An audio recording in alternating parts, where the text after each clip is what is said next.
دیکھو دنیا میں ساری چاہتیں کسی کی بھی پوری نہیں ہوتی. یہ تو ہو ہی نہیں سکتا کہ آپ جو چاہیں وہ ہو جائے. لوگ وزیر اعظم بنتے ہیں جیل میں چلے جاتے ہیں. حقیقت ہے یہ. کہاں کہاں انسان پہنچتا ہے, پھانسی کے پھندوں پہ لٹک جاتے ہیں اور معلوم نہیں کیا کیا ہوتا ہے. تو ساری چاہتیں نہیں پوری ہونے والی ہیں آپ کی. تو اب حل کیا ہے اس کا کہ بھئی ہر خواہش پوری کرو, یہ تو ہو نہیں سکتا. تو بھئی سمجھوتا کر لو. کیا خیال ہے؟ جب بھی کوئی مصیبت آئے پہلے تو کوشش کرو مصیبت نہ آئے. اپنی حماقتوں ایسی کام نہ کرو جس سے ٹینشن والا معاملہ پیدا ہو. میں نے بتایا تھا نا جمعے کے بیان میں, لڑکیوں سے دوستی لگانا, یہ چیزیں آپ کی ٹینشن میں اضافہ کریں گی, کمی نہیں کریں گی. حقیقت ہے یہ. تو یہ کام, چرس پی رہا ہے, چرسیوں میں اٹھ رہا بیٹھ رہا ہے, چرس پینے سے ٹینشن بڑھتی ہے, کم نہیں ہوتی. جب نہیں ملے گی تو پاگل ہوگا نا. تو وہ کام, ایسے کام کرنا جس سے آپ غریب آدمی ہو لیکن رہنا اپنے مالداروں کے علاقے میں شروع کر دیا, اس سے ٹینشن بڑھے گی, احساس کمتری کا شکار ہو جاؤ گے. یار اس کے پاس بھی گاڑی, یار اس کے پاس کرولا, میرے پاس رکشا, خام خا. تو آپ کو چاہیے تھا کہ جب آپ رکشا ہے تو ایسے علاقے میں جاؤ جہاں سب کے پاس کیا ہے, رکشا ہے. دکان پکوڑوں کی ہے اور سوچیں کروڑوں کی. یہ خام خا میں لوگ ٹینشن میں آئے ہوئے ہیں. میں نے ڈیفنس کے لوگوں کو بھی ٹینشن میں دیکھا ہے. 1000 گز کا بنگلہ ہے, کروڑوں روپے کما رہے ہیں مگر ٹینشن میں. یہ میں ہوائی باتیں نہیں کر رہا. لوگ آتے ہیں کیوں ٹینشن میں کہ پڑوسی کے پاس اس سے بھی زیادہ ہے. تو یہ ٹینشنیں قدرت کی طرف سے نہیں ہیں, یہ آپ کی اپنی پالی ہوئی ہیں. تو نبی حدیث میں نبی صلی اللہ علیہ وسلم نے فرمایا دنیا میں ہمیشہ اپنے سے کمتر کو دیکھو. یار میرے پاس رکشا ہے اور فلاں آدمی قسطوں پہ بھی رکشا خریدنے کی صلاحیت نہیں رکھتا. سڑکوں پہ, فٹ پاتھوں پہ پڑے ہوئے ہیں. 3-4 دن پہلے صدر گیا میں تو دیکھا فٹ پاتھ پہ لوگ پڑے ہوئے ہیں. میں نے کہا یار یہ بھی لوگ ہیں, نہ گھر ہے نہ بال بچے. ایک کنوارے کا فون آیا, ایسے جیسے وہ نہیں ہوتی, کیا بولوں میں, ایسے طنز کر رہا تھا. کہہ رہے یار کوئی رشتہ ہی نہیں دیتا, یہ زندگی کوئی زندگی ہے. تو میں نے سوچا, میں نے کہا دیکھو وہ جو صدر میں فٹ پاتھ پہ پڑے ہوئے ہیں نا, ان کو کوئی دے گا رشتہ؟ میں نے کہا تمہیں ابا نے گھر میں رکھا ہوا ہے, روٹی پانی پنکھا سب مل رہا ہے, دعا کرتے ہیں اللہ کوئی انتظام کر دے. نہیں کر رہے تو ان لوگوں کو دیکھو جن کو روٹی پانی بھی نہیں مل رہا. تو اپنے سے کمتر کو دیکھا جائے دنیا کے معاملے میں, اس سے آپ احساس کمتری کا شکار نہیں ہوں گے. تو ٹینشن ختم کرنے کی ایک بہت بڑی ذریعہ یہ ہے کہ اگر پھر بھی کوئی مصیبت آ گئی تو تقدیر کا سوچا جائے کہ جو چیز مقدر میں ہے وہ ٹل نہیں سکتی. اور دنیا مسافر خانہ ہے, یہاں اگر ٹینشن ہے تو وہ بھی عارضی, یہاں کی خوشی بھی عارضی. ایک آدمی کے بچے بچھڑ گئے, طلاق ہوئی میاں بیوی میں, بیوی بچوں کو لے گئے فرار. اب وہ میرے پاس آیا, ایسے بیچارہ, ظاہر ہے بچے تو یاد آتے ہیں, ایسے اس کی حالت خراب, سٹریس. تو میں نے کہا کیس کرو عدالت میں. کہہ رہے عدالت میں کیس سے کوئی فائدہ نہیں ہے, نہیں ملیں گے بچے. بہت میں نے حل بتایا, یہ کر لو, تمام حل ناکام. میں نے کہا پھر یوں کرو. کیا کرو؟ مٹی ڈال. میں نے کہا ڈاکٹر عافیہ صدیقہ کا سوچو, وہ عورت ہے, جیل میں ہے, اپنے بچوں سے دور ہے, مزید اولاد بھی نہیں ہو سکتے اس کے. تو میں نے کہا تمہارا اگر تمہیں جیل میں ڈال دیا جائے نا ابھی تو تم کہو گے چلو بچے نہ ملیں لیکن جیل سے تو باہر آؤں, یہی سوچو گے نا. اس کا سوچو کہ وہ ایک عورت ذات ہے, کئی سالوں سے جیل کے اندر پڑی ہوئی ہے, اور عورت کے لیے بچوں سے جدائی وہ بہت زیادہ مشکل ہے. مرد تو برداشت کر لیتا ہے. تو میں نے کہا اب جو چیز بس میں نہیں ہے اس پہ غم کرنا فضول, مٹی ڈالو ایسے اور شادی کرو اور مزید نئے بچے پیدا کرو. جب ادھر دوسری اولاد آئے گی تو ادھر سے ذہن آپ کا ہٹ جائے گا.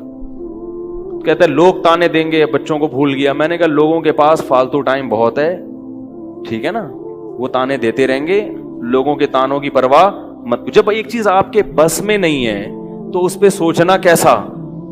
یہ بھی ایک بہت بڑا نسخہ ہے سکون کا کہ جو چیز آپ کے اختیار میں نہیں ہے اس کے بارے میں سوچنا بند کر دو.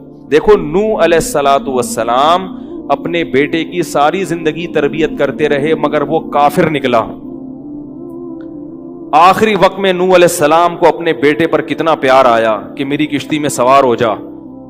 بیٹا کہتا ہے سآوی الی جبل یعصمنی من الماء, میں پہاڑ پہ چڑھ جاؤں گا جو مجھے پانی سے بچا لے گا. پیغمبر کو اپنی اولاد سے بہت محبت ہوتی ہے, بہت زیادہ ہے, جیسے یعقوب علیہ السلام کو تھی نا اپنے بیٹے سے. کتنا درد ہوگا اس وقت نوح علیہ السلام کے دل میں, کیسے تڑپ رہے ہوں گے. لیکن بیٹا باز نہ آیا. وحال بینہم الموج فکان من المغرقین, ایک موج آئی اور اس کو غرق کر دیا. نوح علیہ السلام نے اللہ سے دعا مانگی, ان ابنی من اہلی, اے اللہ میرا بیٹا میرے اہل و عیال میں سے ہے, تو نے تو وعدہ کیا تھا تو میرے اہل و عیال کا خیال کرے گا.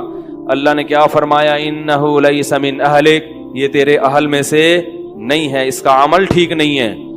فلا تسألنی ما لیس لک بہ علم, دوبارہ یہ سوال مجھ سے مت کرنا.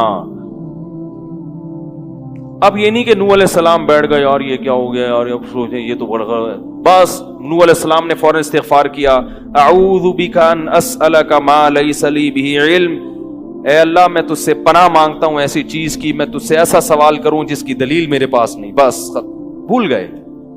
اب یہ تھوڑی کہ روتے رہیں بیٹھ کے, بھئی جو چیز بس میں نہیں ہے چھوڑ دو. تو ہم بہت ساری چیزوں کی ٹینشن لیتے ہیں جو ہمارے اختیار میں نہیں ہے. پیٹرول مہنگا ہو رہا ہے, بیٹھ کے خام میں پریشان ہے. بھائی تم سے پوچھ کے تھوڑی مہنگا ہوا ہے. غم کرنے سے اگر وہ سستا ہو جائے تو رو. میرے پاس تھی کاواساکی جی ٹی او, کاواساکی جی ٹی او 125. آپ کو پتا ہے کیا بائک تھی وہ, ہم نے بھی بڑے شوق پالے ہیں ایک زمانے میں. میں اس میں پیٹرول ٹھیک ٹھاک ڈلتا تھا. اب جب پیٹرول مہنگا ہوتا تو سب سے زیادہ متاثر میں ہوتا تھا اس سے. 50 والوں کو کچھ نہیں ہوتا تھا. تو میں ایک دفعہ پیٹرول پمپ گیا, میں نے پیٹرول ڈلوایا اس میں, تو اس نے کہا وہ 5 روپے پر لیٹر بڑھ گیا ہے. مجھے بڑا غصہ آیا. میں نے ساتھ والے سے کہا, میں نے کہا یار یہ کیا مذاق ہے یار, ہر تھوڑے دن کے بعد 5 روپے بڑھ رہا ہے, تو آپ کو غصہ نہیں آیا؟ اس نے کہا صرف میرے لیے تھوڑی بڑھ رہا ہے, پوری قوم کے لیے بڑھ رہا ہے نا. تو مجھے اس کی بات بڑی اچھی لگی. اس نے کہا میرے اکیلے کے لیے بڑھے تو مجھے غصہ ہے, سب کے لیے بڑھ رہا ہے تو چلو ٹھیک ہے. اس دن کے بعد سے اب تک پیٹرول بڑھنے پر مجھے غصہ نہیں آیا. میں یہی کہتا ہوں یار مجھے ٹینشن لینے سے کیا ملے گا, 100 روپے لیٹر بڑھ جائے, زیادہ زیادہ یہ ہوگا, بہت زیادہ بڑھے گا تو گاڑی بیچ دو. بھائی نہیں ہمارے کنٹرول سے باہر ہو گئی ہے, گاڑی بیچ دو, دوبارہ آ جاؤ, ٹیکسی پہ آ جاؤ, پھر بھی ہے تو پھر رکشے پہ آ جاؤ, پھر چنچی پہ آ جاؤ, پھر پیدل ہو جاؤ. جو چیز اختیار میں نہیں ہے اس کی ٹینشن لینا حماقت ہے. بات آ رہی ہے سمجھ میں؟ اسی طرح یاد رکھو اولاد کی تربیت کا معاملہ ہے. ہمارے ہاں جو لوگ نئے نئے دیندار بنتے ہیں یا پرانے بھی, وہ چاہتے ہیں میرا گھر 100% خلفائے راشدین جیسا بن جائے, جبکہ بیگم پہ کنٹرول نہیں ہوتا, وہ الگ سمت میں جا رہی ہوتی ہے. اب آپ نے ڈنڈا چلانا شروع کر دیا, بچے باغی ہونا شروع, وہ بجائے دین پہ آنے کے ابا کو مکھنچو سمجھنا شروع کر دیتے ہیں اور بغاوت پھیلتی ہے. تو بھائی آپ اعتدال سے تربیت کی کوشش کرو, ہو گئی ٹھیک ہے, نہیں ہوئی ہم سے نہیں سوال ہوگا, ہم جو کر سکتے تھے ہم نے کر لیا. تو ہم نے نا بہت ساری چیزیں, یہ ہو رہا ہے معاشرے میں غلط, یہ ہو رہا ہے, وہ والے وہ جماعت کیوں آ گئی, وہ جماعت کیوں آ گئی, وہ فلاں فرقہ کیوں بڑھ رہا ہے, یہ والے کی کم ہو رہے ہیں, وہ زور سے آمین کیوں کہہ رہے ہیں, وہ آہستہ آمین کیوں کہہ رہے ہیں, ٹھیک ہے نا, وہ رفع الیدین کیوں کر رہا ہے, وہ رفع کیوں نہیں کر رہا. میرا ایک اصول ہے, میں جب کسی ٹاپک پر بیان کرتا ہوں تو مجھے جب بھی کوئی ایسے اختلافی مسائل پر بیان ہوتا ہے نا, تو اکثر لوگوں کے پھر واٹس ایپ پہ میسج آنا شروع ہوتے ہیں, آپ نے جو یہ بیان کیا اس میں یہ والی بات, حالانکہ اس بات کا جواب اس میں موجود ہوتا ہے. تو میں پھر مزید جواب نہیں دیتا, میں کہتا ہوں پورا بیان سنیں. وہ پھر جواب بھیجتے ہیں کہ ہم نے پورا بیان سنا ہے, میں کہتا ہوں دوبارہ سنیں. کہتا ہے سنا تو ہے, مجھے جواب نہیں ملا, جبکہ مجھے پتا ہوتا ہے جواب اس میں ہے. میں کہتا ہوں پھر تیسری بار دوبارہ سنیں, کیونکہ اس سے زیادہ کہ ہم مکلف نہیں. اب یہی تھوڑی کہ ایک ہی چیز کو لے کے پھر وہی سوال وہی جواب, وہی سوال وہی جواب. پبلک کے پاس تو ٹائم ہے, وہ تو کرتے رہیں گے اور آپ کی صلاحیتیں بیکار ضائع ہوتی رہیں گی. بھائی ہم جب ایک ٹاپک پر بات کی, پورا کور کیا اس کو, مجھے اچھی طرح معلوم ہے آپ کے ان تمام سوالات کا جواب اس میں موجود ہے. اب بار بار سوال کرو گے تو ہم نئے سرے سے جواب دے کے ٹائم ضائع. یہ ٹینشن ہے خام خواہ کی کیوں پالیں؟ ٹینشن پتہ ہے کیا ہوتی ہے؟ ٹینشن یہ ہوتی ہے کہ یار اتنی تفصیل سے میں نے بیان کیا پھر بھی لوگوں کی سمجھ میں نہیں آ رہا. ہائے یہ کیا یار، یہ کیا؟ اس سے آپ خام خواہ میں آپ کے سر کے بال غائب ہوتے رہیں گے. تو ہم یہی کہیں گے اے اللہ ہم سے جو ہو سکا تھا ہم نے کر دیا. اب سمجھ میں آنا سمجھانا کس کے بس میں ہے؟ اللہ کے بس. نبی کی بات سب کی سمجھ میں نہیں آئی، اور اللہ تعالیٰ نے نبی کو کتنی تسلی دی ہیں قرآن میں. نبی کو بار بار کہا کہ آپ جو سمجھا رہے ہیں پھر بھی یہ نہیں سمجھ رہے تو ٹینشن نہ لیں. کیوں؟ نبی کو اگر زیادہ ٹینشن ہوگی تو کام کون کرے گا؟ قرآن میں سینکڑوں آیتیں ہیں جو صرف تسلی پر مبنی ہیں، جن میں نبی کو کیا دی جا رہی ہے؟ تسلی. لعلک باخع نفسک علی آثارہم، کہیں ایسا نہ ہو کہ ان کی ہدایت کے پیچھے آپ کی جان ہی ہلاک ہو جائے، یعنی غم سے. کیونکہ نبی صلی اللہ علیہ وسلم حیران ہوتے تھے کہ ان کو میں نے معجزے بھی دکھا دیے اور میں نے بتایا کہ یہ بت ہیں جن جو نہ سن سکتے ہیں، نہ دیکھ سکتے ہیں، نہ بول سکتے ہیں، ہر طرح سے سمجھا دیا. ٹھیک ہے. اور میری 40 سالہ زندگی بھی انہوں نے دیکھی کہ زندگی میں کبھی میں نے جھوٹ نہیں بولا، امین اور صادق مشہور ہوں. اور یہ پیغمبروں کا انتظار بھی کر رہے تھے کہ ایک نبی آنے والا ہے. سب چیزیں ہو گئیں پھر بھی نہیں مان رہے، تو ٹینشن تو ہوتی ہے نا. تو قرآن نبی کو کیا کہہ رہا ہے کہ مزید ٹینشن لیں؟ نہ قرآن ٹینشن کیا کر رہا ہے؟ کام. نہ ٹینشن نہ لیں، ٹینشن نہ لیں. ما انت علیہم بمسیطر، آپ ان پر نگہبان نہیں ہیں، داروغہ نہیں ہیں، گن پوائنٹ پہ نہیں لائیں گے آپ کسی کو، آپ سے سوال نہیں ہوگا. آپ بلغ ما ارسل الیک من ربک، آپ کا کام ہے پہنچانا. یہاں تک کہ اپنے سگے چچا ایمان نہیں لے کر آ رہے، جنہوں نے آپ کو پالا بچپن سے. چلو وہ تو دشمن تھے، وہ ایمان نہ لائیں تو انسان صبر کرتا ہے، یہ تو دشمن ہے. اپنے سگے چچا جنہوں نے بچپن میں پالا، کفالت کی آپ کی، 3 سال رسول اللہ صلی اللہ علیہ وسلم کا بائیکاٹ کیا ہے قریش نے، کھانا پینا بند کر دیا، شعب ابی طالب کی گھاٹی میں بند کر دیا بنی ہاشم کو، کہ ان کا 3 سال تک کوئی لنک نہیں ہوگا ان سے، تاکہ یہ رجوع کریں اپنے دین سے. ابو طالب بھی آپ صلی اللہ علیہ وسلم کے ساتھ اس گھاٹی میں بند ہوئے، ایمان نہیں لائے مگر اپنے بھتیجے کا ساتھ دیا. اتنے اچھے چچا لیکن ایمان نہیں لائے. کیسا نبی کا دل کڑتا ہوگا کہ نہیں ہوگا؟ موت کے وقت آ کے نبی نے کہا کہ ایک دفعہ کلمہ پڑھ لیں تاکہ قیامت کے دن آپ کی بخشش کر سکوں، سفارش کر سکوں، آپ کی اللہ سے بخشش کی دعا کر سکوں. کیسا دل مچلتا ہوگا نا. ابو طالب کو خیال آیا کلمہ پڑھنے کا. قریش کے جو سردار تھے انہوں نے ابو طالب کو دیکھنا شروع کر دیا کہ کلمہ، کتنا غصہ آیا ہوگا نبی کو ان سرداروں پہ کہ میرا چچا جس نے میری اتنی کفالت کی، مجھ سے اتنی محبت کی، آج وہ میرے سامنے جہنم کی آگ میں داخل ہو رہا ہے اور یہ کمبخت کھڑے ہوئے اس کو ورغلا رہے ہیں. ابو طالب نے چند اشعار کہے کہ اگر مجھے یہ ڈر نہ ہوتا کہ عرب کہیں گے کہ ساری زندگی اسلام نہیں لایا، موت کے وقت موت کے ڈر سے باپ دادا کا دین چھوڑ دیا، یہ ڈر نہ ہوتا تو آئے محمد آج میں تیری آنکھیں کلمہ پڑھ کے ٹھنڈی کر دیتا.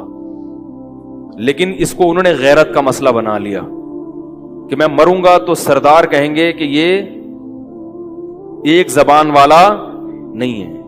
زبان تبدیل کر لی انہوں نے، کرنا تھا تو پہلے ہی مان لاتا نا، اب کیوں؟ اور وَلَقَدْ عَلِمْتُ بِأَنَّ دِينَ مُحَمَّدٍ مِّن خَيْرِ أَدْيَانِ الْبَرِيَّةِ كُلِّهَا، مجھے یقین ہے کہ محمد جو میرا بھتیجا دین لے کر آیا ہے تمام دنیا کے دینوں میں سب سے افضل ہے.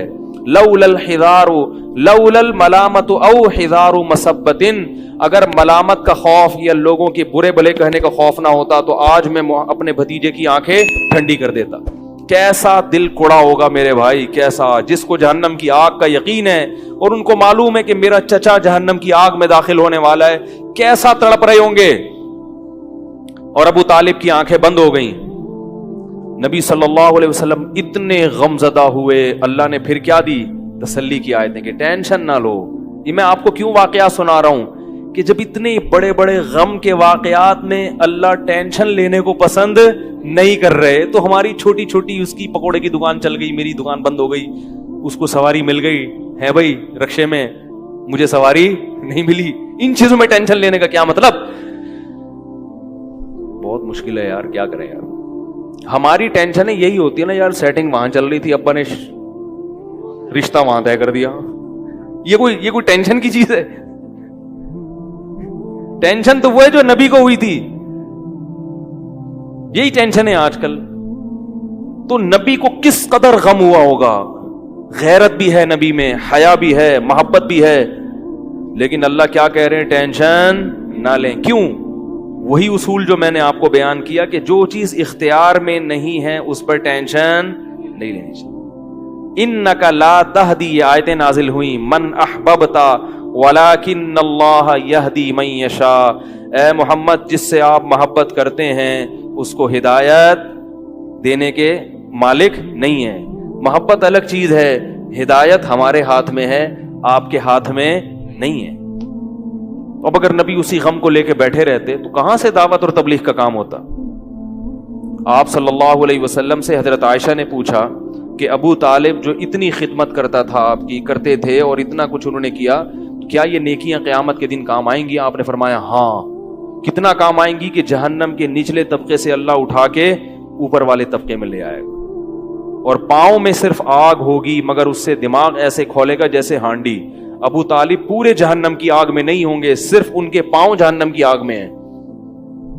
اس سے پتہ چلتا ہے کافر کی نیکیاں کام تو آتی ہیں مگر عذاب کم کرنے میں, عذاب ختم کرنے میں نہیں. بھی ہم دیکھتے ہیں کہ دنیا میں بہت کچھ غلط ہو رہا ہے, دلائل کے انبار لگا دو پھر بھی لوگ نہیں مانتے, اور فرقہ واریت, ایک دوسرے پہ طعن و تشنی, گھریلو حالات میں گڑبڑ. تو اس میں اگر آپ ٹینشن لینا شروع کر دو گے تو پھر سوائے ڈپریشن کی گولیوں کی ایک نئی ٹینشن لگ جائے گی. جس دن گولی نہیں کھائی اس دن عجیب سا ہو گیا. ڈپریشن کا مریض کو جس دن گولی نہ ملے وہ خود گولی کی طرح بن جاتا ہے, وہ پھر کئی لوگوں کو گولیاں کھانی پڑتی ہیں اس سے بات چیت کے بعد. تو اس لیے میرے بھائی دو چیزیں یاد رہیں گی, ایک نیند اور دوسرا ٹینشن. جتنا ہو سکے, پھر بھی اللہ کی طرف سے ہوتی ہے, ایسا نہیں ہے کہ ناممکن ہے 100% ہی ختم ہو جائے, یہ تو ممکن نہیں ہے, لیکن بہت سی چیزیں خود مسلط کی ہوئی ہیں.